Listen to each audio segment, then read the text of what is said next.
बिस्मिल्लाहिर्रहमानिर्रहीम, अस्सलाम वालेकुम, गुड मॉर्निंग। न्यू पाकिस्तान में आपको खुश आमदीद कहती हूँ। मैं हूँ आपकी होस्ट आयशा जुल्फ़िकार और आज के प्रोग्राम में बहुत अहम खबरें हैं जो आपसे शेयर करनी हैं।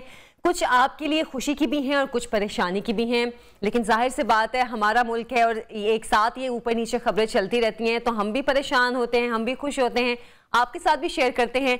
तो आज के प्रोग्राम में हम बात करेंगे नूर मुकद्दम केस के हवाले से भी कि केस अब तक कहां तक पहुंचा है, मजीद इसमें क्या होने जा रहा है। ट्रांसपेरेंसी इंटरनेशनल की रिपोर्ट आई है जनाब, जिसने हिला के रख दिया है। इस हवाले से भी हम बात करेंगे आज के प्रोग्राम में। और शुगर के मरज के हवाले से बातचीत होगी और आपको बताएंगे कि शुगर के मरज के हवाले से लोग क्या क्या एहतियातें कर सकते हैं मासरत के साथ। अच्छा, कोरोना पर भी बात करेंगे और आईसीसी में पाकिस्तानी छा गए हैं। मतलब ज़बरदस्त जो है ये पाकिस्तान के हवाले से खबर जो आईसीसी के हवाले से आई है, इस पर भी हम बात करेंगे। लेकिन सबसे पहली खबर जो कि मैं कह रही थी कि सबको हिला के रख दिया है और मेरा ख्याल है खुद जो हुकूमत है, पीटीआई हुकूमत, वो भी हैरान और परेशान हो गई कि ये क्या हो गया। मतलब ट्रांसपेरेंसी की जो रिपोर्ट सामने आई है उसके मुताबिक पाकिस्तान में करप्शन में इजाफा हुआ है। हालांकि पीटीआई की हुकूमत ये दावा करती थी और इसी नारे पर हुकूमत में आई थी कि मुल्क से करप्शन का खात्मा करेंगे और जितने भी करप्ट अनासिर हैं उनको निकालेंगे, लेकिन ऐसा लग रहा है कि सारी चीज़ें ना उलट होना शुरू हो गई हैं। जो ट्रांसपेरेंसी इंटरनेशनल की रिपोर्ट सामने आई है उसके मुताबिक पाकिस्तान करप्शन रैंकिंग में 16 दर्जे ऊपर चला गया है और ट्रांसपेरेंसी इंटरनेशनल ने 180 मुमालिक का करप्शन परसेप्शन इंडेक्स जो जारी किया है उसके मुताबिक करप्शन परसेप्शन इंडेक्स में पाकिस्तान 140वें नंबर पर आ गया है। ट्रांसपेरेंसी इंटरनेशनल की रिपोर्ट में यह भी बताया गया है कि 2020 में पाकिस्तान दुनिया में 124वें नंबर पर था और 2020 में करप्शन परसेप्शन इंडेक्स में पाकिस्तान का गुज़श्ता साल स्कोर 31 था, जबकि 21 में यानी कि 2021 में पाकिस्तान का करप्शन परसेप्शन इंडेक्स का स्कोर 28 हो गया है और ये करप्शन परसेप्शन इंडेक्स में पाकिस्तान के स्कोर में 3 पॉइंट्स कमी हुई है। मतलब हैरत की बात है और परेशानी की भी बात है कि हुकूमत जो ये दावे करती थी कि हम करप्शन का खात्मा करेंगे, वो खात्मा तो नहीं हुआ, उल्टा पाकिस्तान मजीद नीचे चला गया। अच्छा जी, इस पे हम बात करेंगे। अहमद बिलाल महबूब साहब हमारे साथ मौजूद हैं। अस्सलाम वालेकुम अहमद साहब, आपको प्रोग्राम में खुश आमदीद कहती हूँ। वालेकुम अस्सलाम, बहुत शुक्रिया आपका। अहमद साहब, पीटीआई का तो ये नारा था मुल्क से करप्शन का खात्मा करेंगे, करप्ट अनासिर को मुल्क से निकाल देंगे, ये हो जाएगा वो हो जाएगा, लेकिन ये क्या हो गया? बहुत अफसोसनाक हुआ जो हुआ। मेरे ख्याल में हुकूमत को भी परेशानी होगी बहुत, इस वक्त सख्त एम्बैरेसमेंट का सामना होगा और मुल्क के लिए भी बहुत नदामत की बात है। बेशक पूरी दुनिया के अंदर हम करप्ट तरीन मुल्कों में मजीद नीचे चले गए हैं, शामिल हो, तो ये वाकई बहुत एम्बैरेसिंग चीज़ है। लेकिन ये मैं ये अर्ज करूं कि ये सिर्फ एक साल की बात नहीं है कि अचानक ये हो गया हो। कि पिछले 2018 से मुसलसल हमारा करप्शन का स्कोर कम हो रहा है, जिसका मतलब है करप्शन बढ़ रही है। पहले तो एक करके स्कोर कम हो रहा था, लेकिन अचानक इस दफा 3 स्कोर्स कम हो गए हैं और इसी तरह हमारी रैंकिंग जो है उसके अंदर अचानक 16 स्टेप्स हम नीचे गिरे हैं। बिल्कुल, तो ये ग्रेजुअल प्रोसेस है, ये अचानक नहीं हुआ। और अगर हम चाहते और हमारी हुकूमत चाहती तो इसको गुज़श्ता जब पहली दफा इसके अंदर डिक्लाइन नजर आया था तो बजाय इस बात पे उसका ये कहते कि डेटा पुराना है, तो पुरानी हुकूमत को इल्ज़ाम देते, वो इसको ज़रा संजीदगी से लेते तो चीज़ें एड्रेस हो जाती। लेकिन अनफॉर्चुनेटली पिछले साल में ऐसा नहीं हुआ। अच्छा, तो अहमद बिलाल साहब, आपके ख्याल में कि अभी जो वज़ीर आज़म इमरान खान का ये जो नारा था कि हम करप्शन को ख़त्म करेंगे, लेकिन आपने जैसे बताया कि 2018 से जो पॉइंट्स थे वो नीचे जा रहे थे, इसका मतलब पीटीआई की हुकूमत में भी ये चीज़ शुरू हो चुकी थी। तो नाकामी आप यहाँ पर हुकूमत की कहाँ पर देखते हैं, पीटीआई हुकूमत की? मेरे ख्याल में उन्होंने इस मामले को संजीदगी से नहीं लिया।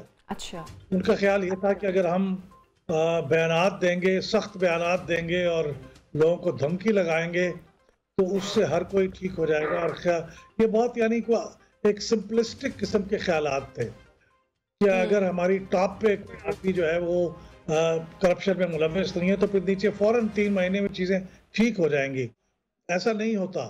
तो उन्होंने जो इक़दाम करने थे, यानी जो करप्शन को रोकने वाला इदारा है उसकी कॉम्पिटेंस में इजाफा करना चाहिए था। उसके अंदर अच्छे प्रोसिक्यूटर्स लेके आते, उसके अंदर अच्छे एक्सपर्ट्स लेके आते वाइट कॉलर क्राइम के। मेरा ख्याल वो नहीं किया। और फिर सबसे बड़ी बात यह है कि इन्होंने पॉलिटिकल, इस सारे प्रोसेस को पॉलिटिकल कर दिया, पार्टीजान कर दिया, यानी अपने सियासी के खिलाफ इसको टारगेट किया। उससे इसकी क्रेडिबिलिटी खत्म हो गई। अदालतों ने भी इसके बारे में कहा और अपनी ऑब्जर्वेशंस दी। तो मेरा ख्याल है जो करप्शन के इदारे को पॉलिटिकल बनाना और उसकी कॉम्पिटेंस में इजाफा ना करना, ये बुनियादी सबब रहा। अच्छा, इस हवाले से तो खैर नून लीग भी कल भी एक प्रेस कॉन्फ्रेंस हुई थी, उन्होंने कहा कि आपने खैबर पख्तूनख्वा से जो करप्शन का इदारा था वो ख़त्म कर दिया और बाकी मुल्क में ये जो करप्शन की बातें हो रही थी कि भाई हम करप्शन ख़त्म कर रहे हैं, लेकिन अब इस रिपोर्ट ने सब कुछ क्लियर कर दिया है। तो वज़ीर आज़म साहब, अहमद साहब, वज़ीर आज़म साहब जिस तरह हर फोरम पर ये बात करते थे, चाहे वो नेशनल हो, इंटरनेशनल हो या अक़वाम मुत्तहिदा के बल्कि जो इजलास होते थे उनमें भी ये बात करते थे कि हम करप्शन के खिलाफ आवाज़ उठा रहे हैं, मुल्क से करप्शन को ख़त्म कर रहे हैं। इस तरह तो सिर्फ शर्मिंदगी हमारे मुल्क की ही नहीं हुई है, हमारे सियासतदानों की जो कि इस सतह पर आवाज़ उठा रहे थे, बड़ी सतह पर आवाज़ उठा रहे थे, ये तो शर्मिंदगी हम सब के लिए है, उनके लिए भी है। यकीनन है। देखिए, तो किसी भी गवर्नमेंट के लिए जिसके बारे में ऐसी रिपोर्ट आती उसके लिए बहुत शर्मिंदगी की बात होती है, लेकिन ख़ास तौर पे ऐसी गवर्नमेंट के लिए जिसका बुनियादी नुक्ता ही करप्शन के खिलाफ जिहाद करना था और जिसके मंशूर के अंदर एक बहुत बड़ा पार्ट और जिसकी कैंपेन का मरकजी नुक्ता करप्ट लोगों के खिलाफ जद्दोजहद करना था, करप्शन को ख़त्म करना था, तो ये सारे कमिटमेंट्स थे। उसके लिए तो ये बहुत ही एम्बैरेसिंग है। तो चूंकि वो बहुत ऊंची आवाज में इसके बारे में बातें कर रहे थे, तो अब ये रिपोर्ट के आने के बाद उतनी ही ज्यादा उनके ऊपर तनकीद इसलिए भी हो रही है कि वो ये सब बातें करते रहे हैं। तो ये बहुत ज़ाहिर है एम्बैरेसमेंट की बात है, इसमें कोई शक नहीं। तो अहमद साहब, इसमें अभी अगर हम पिछले 2 दिन में देखें तो काफ़ी चीज़ें हुई हैं। मतलब शहजाद अकबर साहब ने भी इस्तीफ़ा दे दिया और ये वो शख्स थे जिनको लाया ही इस बेस पर गया था कि करप्शन के खिलाफ जो है वो तमाम चीज़ें करेंगे, तमाम मामलात करेंगे, और फिर उसके बाद उन्होंने इस्तीफ़ा दे दिया और वज़ीर आज़म ने फिर ये भी कह दिया कि वो काम ठीक नहीं कर रहे। अब उसके बाद ट्रांसपेरेंसी इंटरनेशनल की रिपोर्ट सामने आना, क्या ये चीज़ें हम कह सकते हैं आपस में जुड़ी हुई हैं? क्योंकि शहजाद अकबर साहब ने भी गुज़श्ता रोज़ पर 2 दिन पहले इस्तीफ़ा दिया है, तो इन चीज़ों को हम आपस में कनेक्ट कर सकते हैं? जी हाँ, कर सकते हैं, क्योंकि आप कुछ अर्सा पहले वज़ीर आज़म का अपना बयान भी था कि उन्होंने एतराफ़ किया था कि अकाउंटेबिलिटी के मामले में वो कामयाब नहीं हो सके।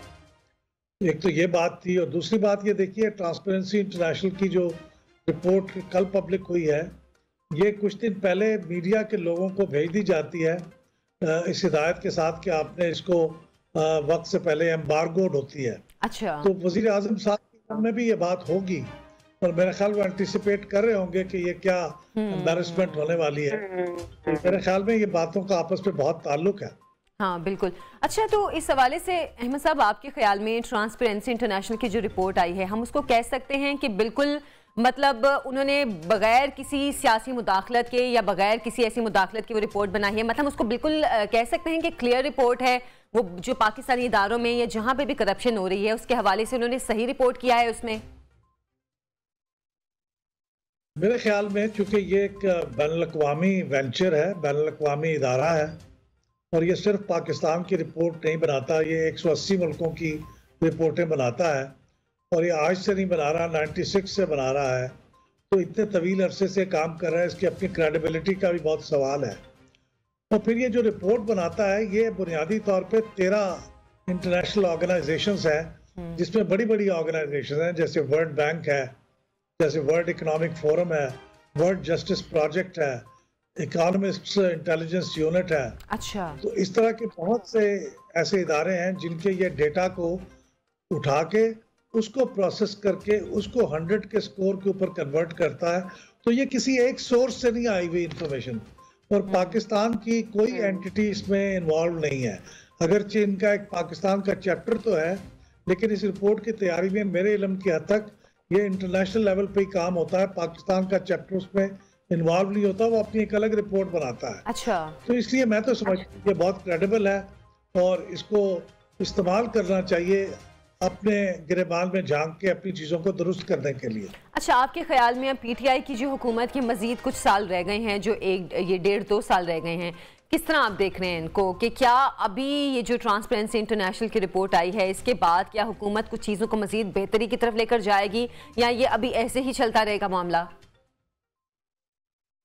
देखिए इनके अपने इंटरेस्ट में है, और वो इमरान खान साहब तो चूंकि इस पे इतना यकीन रखते हैं और इसके बारे में हमेशा कहते रहे हैं, इसलिए उनको मेरे ख्याल में इस रिपोर्ट से ये वेकअप कॉल होनी चाहिए गवर्नमेंट के लिए। ऐसा ही तो है। उनको बहुत से ऐसे इक़दाम करने चाहिए जो पहले नहीं कर रहे थे, जिसमें मैं पहली बात तो यही समझता हूँ कि नैब को पॉलिटिकल मकासद के लिए इस्तेमाल करना बंद करें, अगर कोई ऐसी कोशिश हो भी रही थी, और नैब को प्रॉपर किस्म की मैन पावर मुहैया करें, उसके रिसोर्सेज अगर उनको चाहिए तो वो उन्हें करें।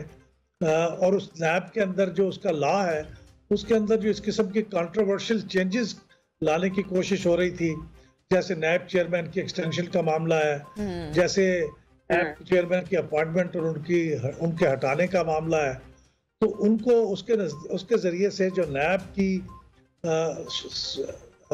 परसाना है या नैब की हैसियत वो बहुत कमजोर होती है।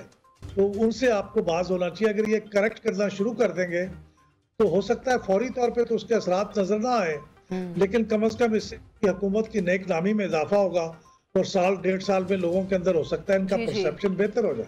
जी बहुत शुक्रिया अहमद बिलाल महबूब साहब आपके वक्त का। और ट्रांसपेरेंसी इंटरनेशनल की जो रिपोर्ट आई है वो हम पाकिस्तानियों के लिए तो शर्मिंदगी का बायस है ही, लेकिन पीटीआई हुकूमत के लिए ज़्यादा तशवीश का बायस है, क्योंकि हुकूमत का बयानिया था कि हम करप्शन का खात्मा करेंगे, लेकिन खात्मा तो नहीं हुआ, कमी भी नहीं हुई, उल्टा इजाफा हो गया है। आगे क्या होगा पीटीआई की हुकूमत के जो साल बचे हैं उसमें क्या होगा, ये तो हम भी साथ साथ देखेंगे, आने वाला वक्त ही बताएगा। लेकिन अभी हम एक ब्रेक पर जाएंगे, ब्रेक से वापस आएंगे, आप कहीं मत जाइएगा।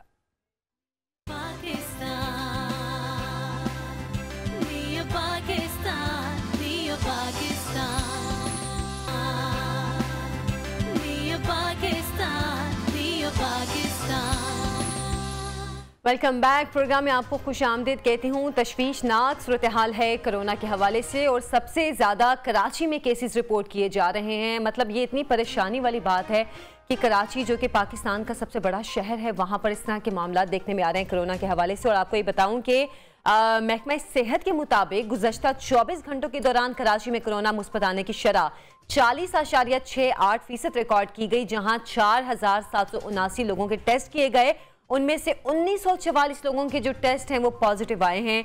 इसके हवाले से हम बात करेंगे। प्रोफेसर सईद खान साहब हमारे साथ मौजूद हैं, member corona task force Sindh हैं। अस्सलाम वालेकुम सईद खान साहब।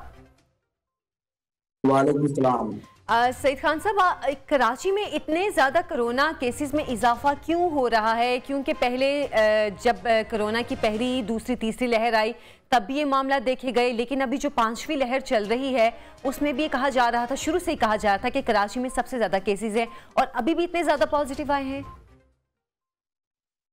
जी बहुत बहुत शुक्रिया प्रोग्राम में इनवाइट करने का। कोरोना की 5वीं लहर का आगाज क्योंकि कराची से हुआ, और यहाँ पे ओमिक्रॉन जो वायरस है वो बहुत ज्यादा प्रेवेलेंट है और बहुत तेजी से ये वायरस फैलता है। तो कराची में तकरीबन ये पीक अभी ऑलमोस्ट पहुंच चुकी है, और ये मैक्सिमम पॉसिबल जो केसेस हैं यहाँ पे रिपोर्ट हो रहे हैं। तो लहर चूंकि कराची से शुरू हुई है, तो यहाँ पे सिचुएशन के बाद खदशा यही है कि ये मूव करेगा मुल्क के बाकी अपर हिस्सों में, और वहाँ पे अब केसेस बढ़ेंगे। कराची में फरवरी के शुरू में केसेस कम होना शुरू हो जाएंगे, क्योंकि काफी हद तक सिचुएशन हो चुकी है। मोर देन 45-46% केसेस जो अभी है पॉजिटिव केसेस रिपोर्ट हो चुके हैं। लेकिन अच्छी बात यह है कि बहुत ज्यादा सीवियर केसेस नहीं है, बहुत ज्यादा हॉस्पिटलाइजेशन नहीं है। तो इससे थोड़ा सा फायदा ये है कि हॉस्पिटल पे बहुत ज्यादा रश नहीं है। लेकिन आवाम को अभी भी चाहिए कि वो SOPs का ख्याल रखें और अपनी वैक्सीनेशन जल्द से जल्द कंप्लीट कराएं। आबादी क्योंकि ज्यादा कराची की 3 करोड़ के लगभग आबादी है, तो ये बहुत ज्यादा आबादी होने की वजह से, गुंजान आबादी शहर की वजह से यहाँ नंबर ऑफ केसेस हमेशा ज्यादा होते हैं। अच्छा सईद खान साहब, आप ही ने खबर दी थी कि कराची में जो कोरोना केसेस रजिस्टर्ड केसेस से ज्यादा हैं, जो मरीज हैं वो रजिस्टर्ड जो केसेस हैं उनसे ज्यादा हैं, तो क्या ऐसी ही सूरत हाल है? हाँ बिल्कुल ऐसा ही है, क्योंकि आप ये हद तक यही होता है कि काफी लोग ये समझते हैं कि उनको कोरोना नहीं है, उनको सिम्टम्स होते भी हैं, लेकिन वो कह रहे हैं ये नॉर्मल फ्लू है और ये नज़ला जुकाम है और मुझे बस थोड़ी सी दर्द है, थोड़ा सा बुखार है, ये थोड़ा थोड़ा करके वो बर्दाश्त कर लेते हैं और वो टेस्ट कराने की जहमत नहीं करते। तो रजिस्टर्ड तो वो केसेस होते हैं जिनकी रिपोर्टिंग होती है, जिनकी लेबोरेटरी जाके उनके टेस्टिंग होती है, तो सिर्फ वो लोग रिपोर्ट करते हैं और वो डेटा गवर्नमेंट के पास आता है। इससे कहीं ज्यादा लोग वो हैं जिन्होंने रिपोर्ट ही नहीं किया, आपने टेस्ट ही नहीं कराया, और उन्हीं की वजह से ये वायरस मजीद फिर फैलता चला जाता है। क्योंकि अगर किसी को पता चल जाए कि उसको कोरोना है तो एटलीस्ट वो मोहतात रहता है, वो घर में कुछ दिन तक आइसोलेट रहता है। लेकिन अगर किसी को कोरोना हो और वो उसको मानने के लिए तैयार ना हो और वो सिम्टम्स को बेयर करे और उसकी ट्रीटमेंट भी ना करे और वो आइसोलेशन भी ना करे, तो वो वायरस भी फैलता चला जाता है और वो रिपोर्ट भी नहीं होती। इसलिए हमने कहा कि की तादाद कम है और रियल में केसेस ज्यादा है, और यही वजह है कि अभी सिचुएशन हो चुकी है। मतलब कोविड इस तरह फैलता है, वेव जब मेच्योर हो जाती है तो फिर नंबर कम होने शुरू हो जाते हैं। तो अब कराची में नंबर्स आगे कम होना शुरू होंगे, लेकिन बाकी मुल्क के जो बालाई हिस्से हैं वहां तक ये वेव मूव करेगी। लास्ट जो वेव आई थी चौथी लहर, वो ऊपर वाले हिस्से से कराची की तरफ आई थी, और ये इस वेव की डेवलपमेंट कराची से अपस्ट्रीम होंगी, मतलब साउथ से लेके नॉर्थ की तरफ जे जाएगी। अच्छा सईद खान साहब, अभी भी जैसे कि अभी आप बता रहे थे कि मतलब केसेस ज़्यादा हैं लेकिन सूरत हाल इतनी परेशानी वाली नहीं है, तो जो पहली लहर या दूसरी, तीसरी, चौथी लहर की अगर हम बात करें, तब जो सिम्टम्स थे लोगों को, अभी जो पांचवी लहर चल रही है, क्या ये सिम्टम्स कुछ कंट्रोल्ड हैं, कुछ काबू में हैं? मतलब तब ज्यादा शिद्दत थी, अभी कम है शिद्दत क्या?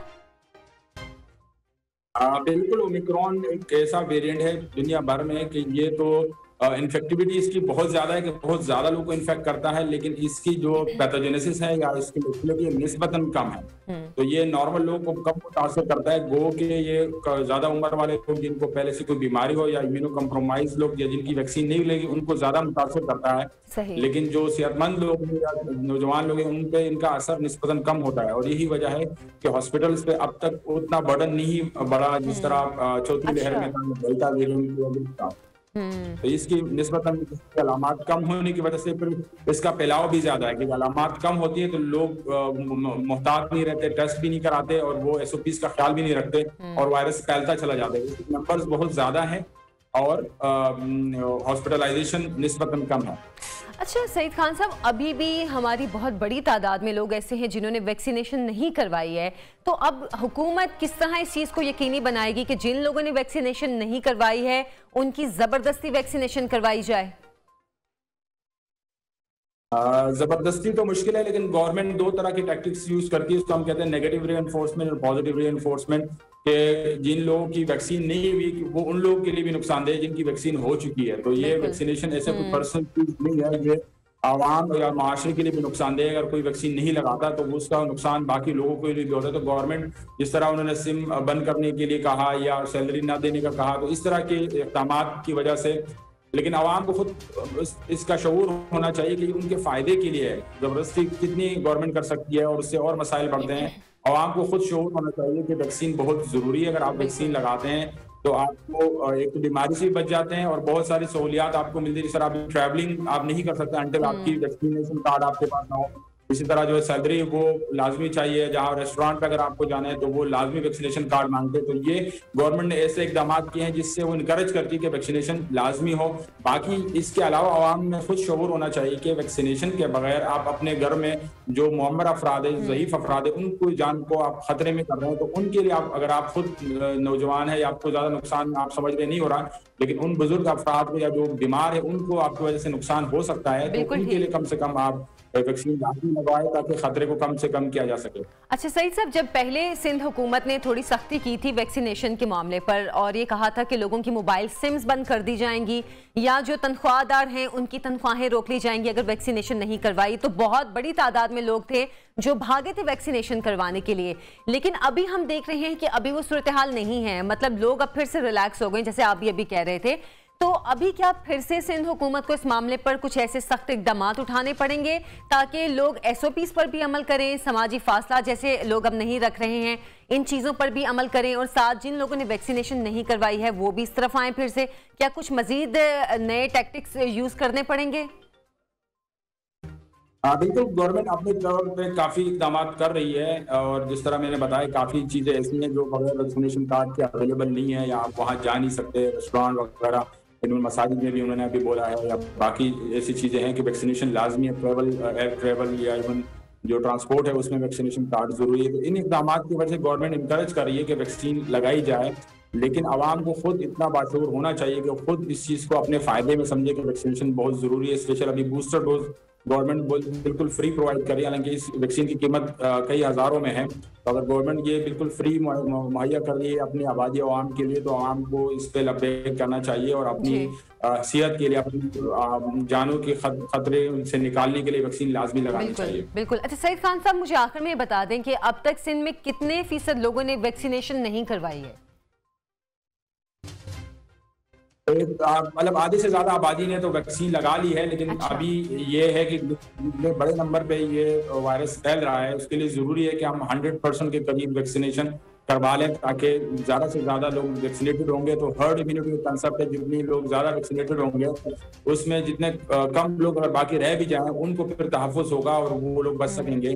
तो मजीद जरूरत है, गवर्नमेंट पहले से काफी कोशिशें कर रही है और काविशें कर रही है, लेकिन मजीद इक़दाम की जरूरत है कि जो लोग बच गए उनको भी फौरन वैक्सीन लगाई जाए। अच्छा, जो कच्ची आबादियां हैं या जो इस तरह के इलाके हैं जहां पर मतलब बहुत मुश्किल है वहां तक जाना, तो क्या वहां पर भी लोगों को मतलब घरों पे वैक्सीन लगाने के लिए भी कोई इंतजाम किए जाएंगे? क्योंकि इस पे कुछ ऐलानात भी सामने आए थे कि अब लोगों को घर पे वैक्सीन लगाई जाएगी। जी बिल्कुल, गवर्नमेंट ने मोबाइल वैक्सीन सेंटर्स का क़याम अमल में लाया और घर घर जाके वो वैक्सीन लगा रहे हैं। स्पेशली खवातीन के लिए, जो लोग घर से बाहर नहीं निकलते, तो उनके लिए मोबाइल वैक्सीन का इंतजाम किया गया है कि एक ट्रक में वो गाड़ी जाती है और वहाँ घर पे जाके जो वैक्सीनेटर है वहाँ पे जाके वो वैक्सीन लगाते हैं। तो मोबाइल वैक्सीन का इंतजाम किया गया है और वैक्सीनेशन जो है इस वक्त जारी है। बहुत बहुत शुक्रिया प्रोफेसर सईद खान साहब हमारे साथ मौजूद थे, member corona task force Sindh हैं, और जैसे कि उन्होंने इस हवाले से बहुत ज़्यादा इन्फॉर्मेशन भी हमें दी है कि पहली लहर से लेकर जो 5वीं लहर अब चल रही है कोरोना की, उसमें फ़र्क क्या है और अभी कितना प्रेशर है हुकूमत पर, और ख़ास तौर पर आवाम को वैक्सीन ज़रूर लगवानी चाहिए। ये सिर्फ आपके लिए नहीं, आपके जो घर में लोग हैं उनके लिए भी फ़ायदेमंद है। तो अभी एक छोटी सी ब्रेक से हम वापस आएंगे, आप कहीं मत जाइएगा।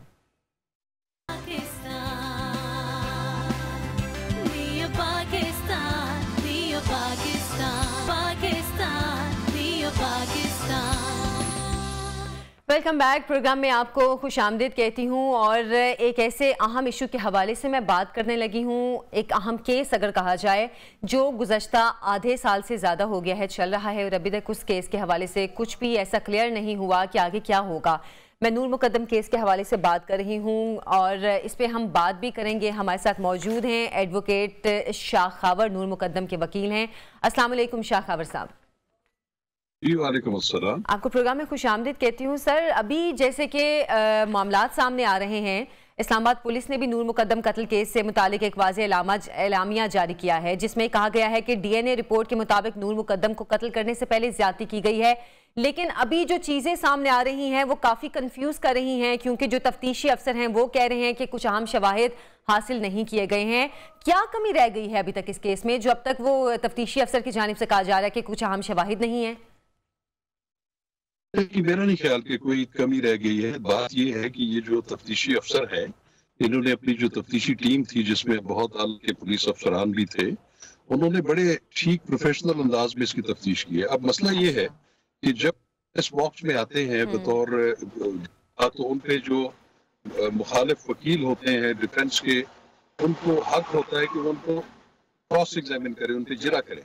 अब एक चीज मैं आपको बड़ी क्लियर बता दूं कि ये केस जो है, ये तो इसमें तो चशमदीद गवाह कोई भी नहीं है, और यही सवाल जो है वो डिफेंस लॉयर ने तफ्तीशी अफसर पे पुट किया। उन्होंने कहा जी कोई नहीं है, लेकिन इसका ये मतलब कि इसके अलावा कोई शवाहिद मौजूद नहीं है, तो उसको आप एक सवाल के जवाब को के आइसोलेशन में नहीं देख सकते। बात यह है कि उसके खिलाफ इतनी स्ट्रॉन्ग और सॉलिड फोरेंसिक और साइंटिफिक बुनियादों पर इकट्ठी की गई शहादतें मौजूद हैं, और जो उसको कनेक्ट कर रही है, ये बात बिल्कुल ज़हन रखनी चाहिए कि ये ब्लाइंड मर्डर भी नहीं है। अगर इसमें ब्लाइंड मर्डर भी नहीं है, उसकी वजह ये है कि इसमें जो वाकयाती शहादतें हैं वो इतनी ज्यादा हैं, वो मेन मुल्जिम को और बाकी शरीक मुल्जमान जिन जिन का जो रोल है इस केस में, उन सबको कनेक्ट कर। तो मैं नहीं समझता कि कोई ऐसी जो है वो उन्होंने कोई इस चीज का इकरार किया कि हमसे ये कोई खामियां रहेगी। ये खामियां नहीं है, ये रूटीन की चीज है, और जब आप देखेंगे कि जब इसका वर्डिक्ट आएगा तो उसके रिजल्ट्स कुछ और होंगे। अच्छा शाह खावर साहब, अभी जैसे कि तफ्तीशी अफसर ने जिरा के दौरान ये बताया कि गिरफ्तारी के वक्त मरकजी मुल्जिम जाहिर जाफर की पैंट को नाखून लगा था और ना ही चाकू पर जाहिर जाफर के फिंगरप्रिंट्स थे। और ये भी कहा जा रहा है कि तफ्तीश में हमसायों और किसी चौकीदार का बयान भी नहीं लिया गया, ना घर के कैमरों की रिकॉर्डिंग ली गई। तो अब ये जो मामलात सामने आ रहे हैं, क्या इससे आपका केस कमजोर हो रहा है? बिल्कुल भी नहीं हो रहा। देखिए, वो उनका जो उन्होंने ट्राउजर पहना हुआ था मुलजिम ने, उस पे अगर उन्होंने जवाब दिया कि उस पे खून के निशानात नहीं थे, वो इसलिए नहीं थे कि वो ट्राउजर जो है वो कब्जा में लिया ही नहीं गया कि उसमें जो मेन जो कनेक्ट कर रही है वो उस मुलजिम ने जो शर्ट पहनी हुई थी, उस शर्ट पर बिल्कुल नूर मुकद्दम के निशानात मौजूद है जो कि डीएनए रिपोर्ट में मैच कर गए हैं। तो ये इमटेरियल, ये क्योंकि वो क्वेश्चन एस पे राय में होता है कि जिसका जवाब उन्होंने हाँ या ना में देना होता है, तो इसका ये मतलब नहीं है तक वो उसके जो क्राइम वेपन है, जो नाइफ है, छुरी है, उस पे जो उन्होंने जो फिंगरप्रिंट एक्सपर्ट ने जो ओपिनियन दी वो बिल्कुल ठीक दी है। देखिए, जब कोई बंदा किसी को खंजर से या चाकू से या छुरी से वार करता है मुसलसल, तो उसकी जो ग्रिप है वो उसकी हथेलियों के साथ मूव करती रहती है, उसमें कभी भी फिंगरप्रिंट वाज़ेह नहीं आ सकता। और ये जो फिंगरप्रिंट एक्सपर्ट की जो रिपोर्ट है उसमें लिखा हुआ है कि ये इसलिए नहीं है कि एक तो चाकू या छुरी की जो बेस थी वो खुरदरी थी, और दूसरा जब उसको बार बार क्राइम में इस्तेमाल किया जाएगा तो उस पे मुमकिन ही नहीं है कि उस पे फिंगरप्रिंट जो है वो अपीयर हो सके। लेकिन एक बात जरूर है, जो वो मेटल वाला पोर्शन है जिसको फल कहते हैं, उसपे जो ब्लड स्टेन्स जो थी वो जब मैच हुए हैं तुला के ब्लड से और इसके डीएनए से, वो सब मैच कर रहे हैं। अब ये क्वेश्चन तो उन्होंने पूछा नहीं, वो इसलिए नहीं पूछा कि वो क्वेश्चन जो है वो उनको बैकफायर कर जाता। तो वो जो वकला होते हैं वो इस तरह के क्वेश्चंस पूछते हैं, वो एक आइसोलेशन में पूछते हैं, लेकिन जब उसका इस तरीके से हाईलाइट होता है तो लोगों के ज़हनों में शायद ये बात आती है कि इसमें कोई पुलिस ने या तफ्तीशी अफसर ने जानबूझ के कोई खामियां छोड़ी हैं। ऐसा कोई इशू नहीं है। और दूसरा, जहां तक को गवाह बनाने का ताल्लुक है, अब इसी जाहिर जाफर के जो मुलाजमीन थे उसमें चौकीदार भी है, उनका कुक भी है, उनका माली भी है, उनको क्यों गवाह बनाया जाता? वो तो इस जुर्म में बराबर के शरीक हैं, उनको तो एयानत जुर्म में मुलजिम बनाया गया है, तो मुलजिम को तो गवाह नहीं बनाया जा सकता। बाकी इर्द गिर्द के लोग कोई सीसीटीवी फुटेज वो इररिलेवेंट है, क्योंकि तफ्तीश जो करनी होती है आपने ये करनी होती है, आपके पास जो ठोस शवाहिद मौजूद हैं उसकी क्वालिटी बेहतर होनी चाहिए, उसकी क्वांटिटी के साथ कोई ताल्लुक नहीं होता। तो लिहाजा इस वक्त जो भी साइंटिफिक बुनियादों पर शहादतें इकट्ठी की गई हैं, डीएनए टेस्ट है, सोरोलॉजिस्ट रिपोर्ट्स हैं, फिंगरप्रिंट रिपोर्ट हैं, वो तमाम चीजें जो है वो मुलजिम को इस कत्ल में मुलविस कर रही है और वो सफिशिएंट हो उसको सजा दिलवाने में। अच्छा शाह खबर साहब, अब जो तफ्तीशी अफसर का बयान है और पुलिस ने जो अपना कल एलामिया जारी किया है, इसमें फर्क क्या है? जरा इसका कानूनी नुक्ता हमें बता दें, हमें क्लियर कर दें कि इसमें क्या अब फर्क होगा। मैं समझता हूँ कि पुलिस को इस पे कोई रिएक्शन नहीं देना चाहिए था। मैं तो बिल्कुल इस चीज के खिलाफ हूँ। देखिए, अब वो पुलिस इस स्टेज पे क्या कर सकती है? कोई फर्ज करें कि उसमें कुछ लकूनाज हैं भी, तो वो तो चालान तो सबमिट हो चुका है और उसमें तो ट्रायल भी तकरीबन कंप्लीट हो चुका है प्रोसिक्यूशन का। तो मैं नहीं समझता कि उसमें कोई ऐसी बात थी कि जिस पे किसी इजलास बुलाने की जरूरत थी और उनको एलामिया जारी करने की जरूरत थी। देखिए, जो भी चीज है वो रिकॉर्ड पे है, सारी तफ्तीश मुकम्मल हो चुकी है, सारी रिपोर्ट्स जो है वो रिकॉर्ड का हिस्सा है जो कि अदालत के सामने है। तो उन्हीं की बेसिस पर जो है वो फैसला होगा। तो वो मैं आपको यकीन दिलाता हूँ कि वो इतनी सॉलिड एविडेंस और मटेरियल मौजूद है कि जो बिल्कुल मेन मुलजिम को भी और बाकी मुलजमान को भी इस जुर्म के इर्तिकाब में जो है वो कनेक्ट कर रहा है। और हम ये ख्वाहिश भी करते हैं, ये हमारी दुआ भी है कि जो असल मुजरिमान हैं उनको इसकी सजा भी मिले। शाह खबर साहब, एक जो बड़ा अहम सवाल यहाँ पर है कि जाहिर जाफर की जो मेडिकल रिपोर्ट है उसमें उसको जहनी और जिस्मानी तौर पर फिट करार दिया गया है, लेकिन हम गुज़श्ता कुछ पेशियों से देख रहे हैं कि जाहिर जाफर को या तो व्हील चेयर पर लाया जाता है या स्ट्रेचर पर लाया जाता है। अब ये मामला किस तरफ ले जाने की कोशिश की जा रही है? देखिए, मैं इस पर ज्यादा कमेंट नहीं करूंगा। अगर उसको जेन्युइनली कोई उसकी सेहत खराब है तो उस पर तो मैं नहीं कुछ कह सकता। अच्छा। लेकिन आपने एक की होगी कि देखा है कि बहुत सारे केसेस में, मैं नाम नहीं लूंगा, वो जब उन पे केसेस बनते हैं, जब अदालतों में आते हैं तो कईयों ने छड़ियां उठाई होती हैं, कोई स्ट्रेचर्स पे आ रहे होते हैं, कोई व्हील चेयर पे। ये एक ट्रेंड है। चलें शाह खबर साहब, बहुत बहुत शुक्रिया, बहुत बहुत शुक्रिया आपके वक्त का, आपकी गुफ्तगू का। इस केस के हवाले से आपने बहुत अहम चीजें हैं जो हमसे शेयर की हैं। अभी एक छोटी सी ब्रेक से हम वापस आएंगे, हमारे साथ रहिए।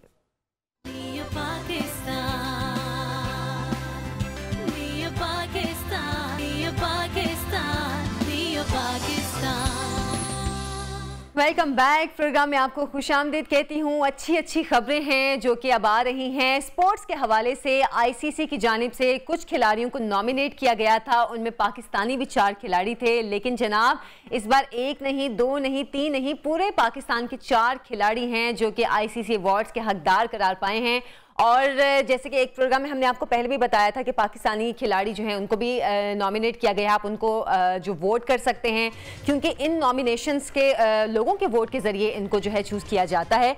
तो बहरहाल पाकिस्तान के जो 4 खिलाड़ी, मोहम्मद रिजवान, फातिमा सना, शाहीन शाह, आफरीदी और जनाब पाकिस्तान के कप्तान बाबर आजम, इन सब को आईसीसी के जो अवार्ड्स हैं इनके लिए चूज़ कर लिया गया है, इनको मुंतखब कर लिया गया है। तो ये बड़ी अच्छी खबर है पाकिस्तान के लिए, पाकिस्तान स्पोर्ट्स के लिए, क्योंकि 2020 जो था ना, मैं कहती हूँ पाकिस्तानी स्पोर्ट्स के लिए बेस्ट रहा है।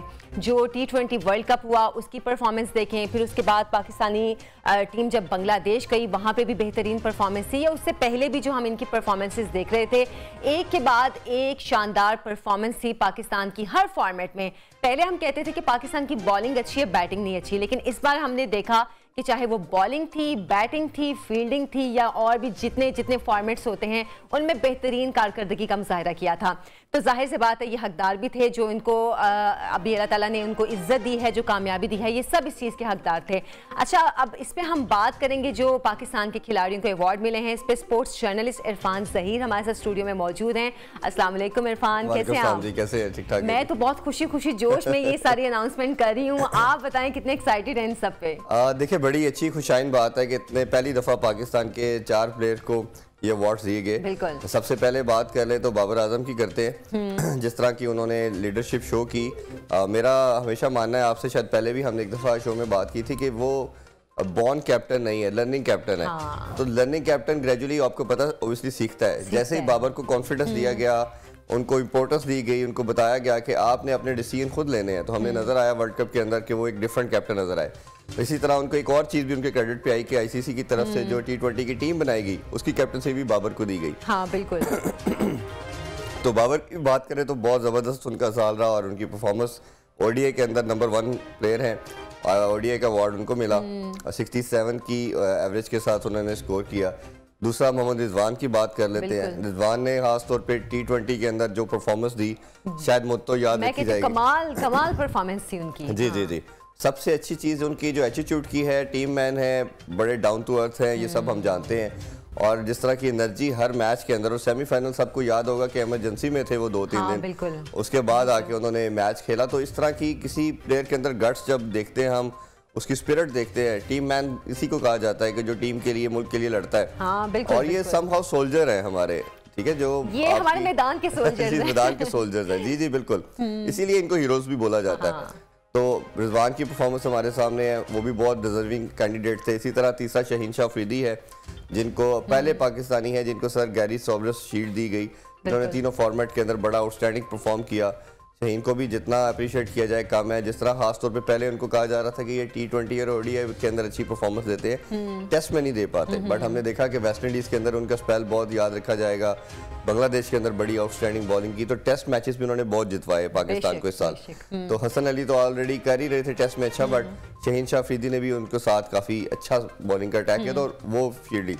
तीसरी फिर फातिमा सना है, उनकी परफॉर्मेंस की बात करें, इमर्जिंग वुमेन प्लेयर, उनको क्रिकेटर का अवार्ड दिया गया। ये बहुत बड़ी खुशाइन बात है कि बड़े टाइम के बाद किसी पाकिस्तानी वुमेन क्रिकेटर को भी अवार्ड दिया गया। तो बिल्कुल, ये बहुत, मेरा ख्याल है काफी ज्यादा टाइम के बाद, क्योंकि वुमेन क्रिकेट टीम जो है उस पे हम देखते हैं कि हमारी वुमेन क्रिकेट टीम में से जो प्लेयर्स हैं इतना वो आगे नहीं आती हैं। मेरा ख्याल है सना मीर का नाम ज्यादा लोग जानते हैं, वरना इतने बाकी क्रिकेटर्स डार बड़ा अच्छा परफॉर्म कर रही है। निडा डार को अभी बेस्ट ऑलराउंडर का अवार्ड भी दिया गया था, वो उसकी परफॉर्मेंसेस काफी अच्छी हैं। बिस्मा मारूफ काफ़ी अच्छी है, तो आलिया रियाज बेस्ट ऑलराउंडर माना जाता है उन्हें।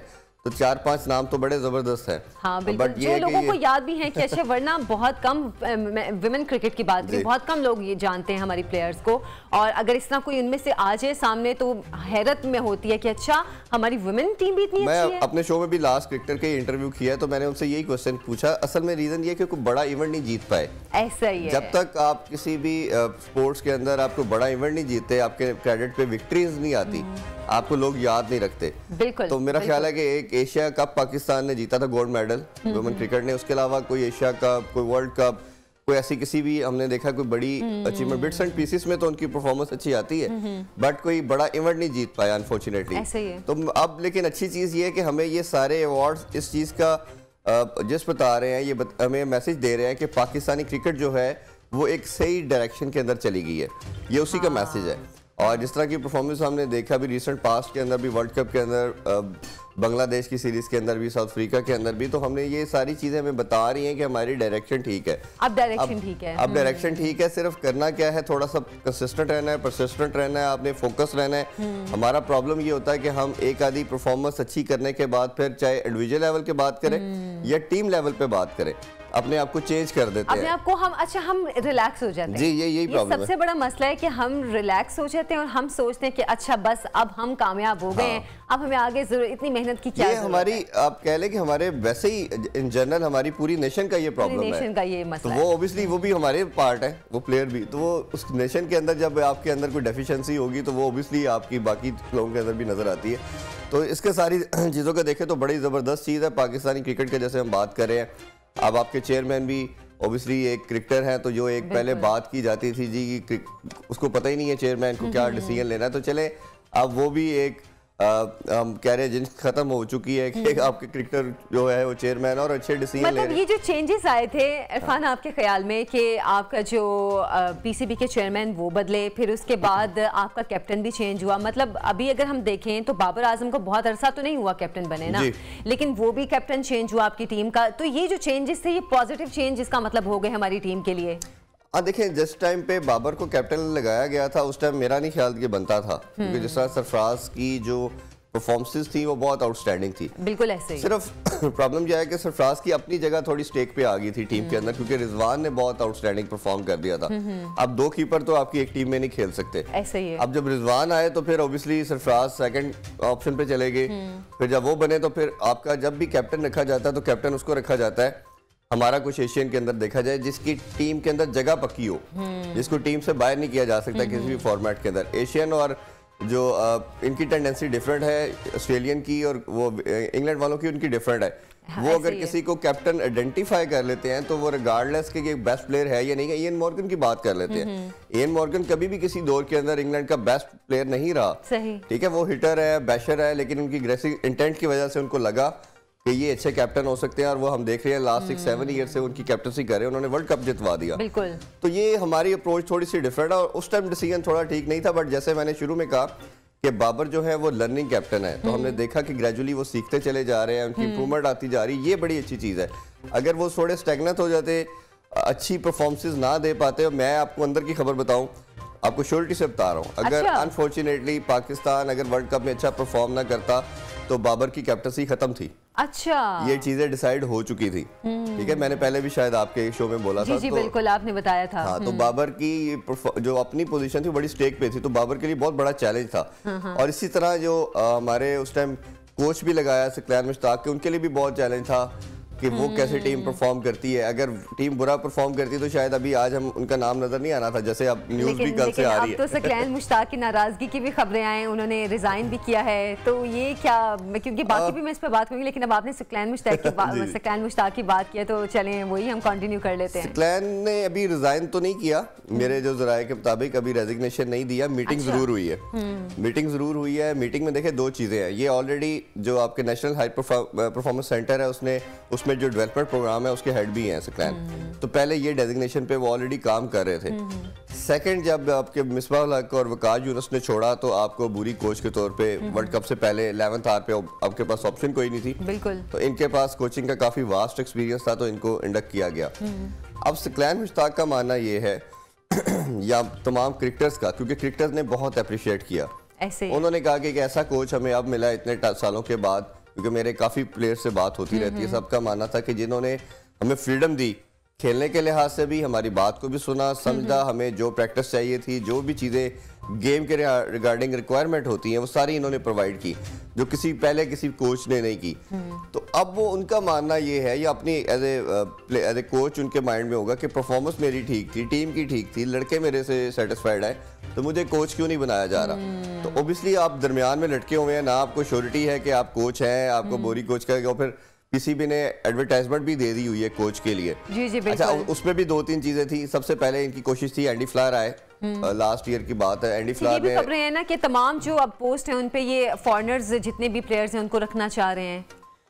अप्रोच बोर्ड की, पिछले बोर्ड की भी समहाउ बन गई थी, इनकी भी बन चुकी है। रमीज राजा का तो बड़ा क्लियर स्टांस था।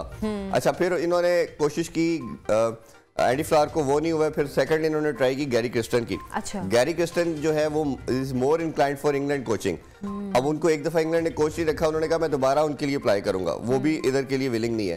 अब बोर्ड के लिए डिलेमा ये है कि जिसको बोर्ड चाहता है वो आने को तैयार नहीं है, जो दूसरे लोग हैं उनको बोर्ड विलिंग नहीं है। सही। अब फिर आपको फोकस घूम के आना पड़ता सकलैन मुश्ताक पे। तो जो मीटिंग है मेरे ज़राए के मुताबिक वो यही थी कि अगर हवा में ना लटकाया जाए, हवा में ना लटकाया जाए, मुझे पता हो कि मेरी क्या डायरेक्शन है, मैंने कौन सा काम करना है। जो मुझे लग रहा है, जो मेरे ज़राए के मुताबिक ये है कि आज मोस्ट लाइकली आज या कल डिसीजन आ जाएगा। अच्छा। इस चीज़ के हवाले से। और जो मुझे लग रहा है वो यही लग रहा है, जो क्योंकि लड़कों का फीडबैक जो मैं बता रहा हूँ वो जी वो उनके फेवर में है कि वो चाहते हैं कि सकलैन मुश्ताक कोच हो।